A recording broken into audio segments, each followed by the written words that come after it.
You're watching Day or Night X. X is for exotics, and this is Kane. He is a blue-eyed leucistic male, one of my favorites in my collection. Definitely one of the more active BPs in my collection. I actually had to reduce the frame rate of this video, some of the footage. I actually had to reduce the speed so I could actually keep him in frame and in focus. You'll see that later in the video towards the end.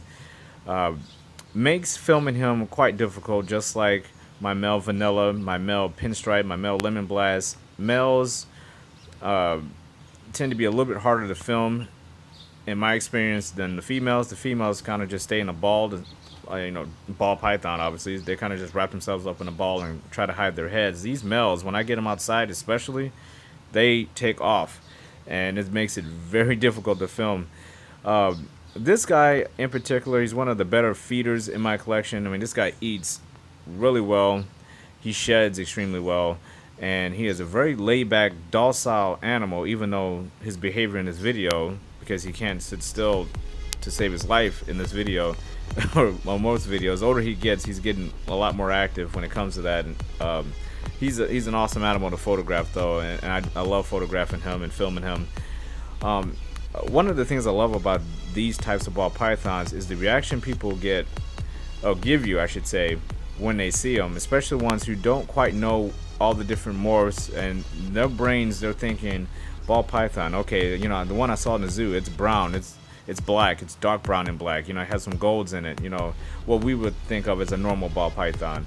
And then they come over to my house and I say, hey, this is a ball python, and they give me the strangest look, like, what the hell do you have down here? And it's like, well, it's a ball python, and it's a perfect opportunity to explain morphs to people who do not know any better.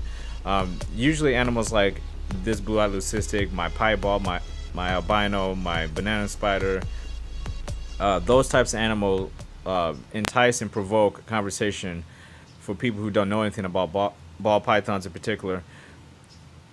It piques their interest. They want to know, how does a normal end up looking like this? And the process in between, tell them that you're educating people right off the bat. So this is a very good animal for me to educate people with, just simple genetics of how you get something like this. Those eyes on this animal is what strikes me the most as the difference between something like a normal and this animal, and it's just hypnotizing when you look into those eyes. It's just a beautiful work of art. So simple, no color on it at all outside of the translucency. You get some pinks in there, as you can see here on the neck and head regions of the animal, and the shadows that get inside of the pits of the scales. Outside of that, you're talking about an all-white snake with some really beautiful eyes. It is about as simple a color palette as you can think of on an animal, but it just has so much going on as well. So that's why it's one of my favorite morphs out there with ball pythons.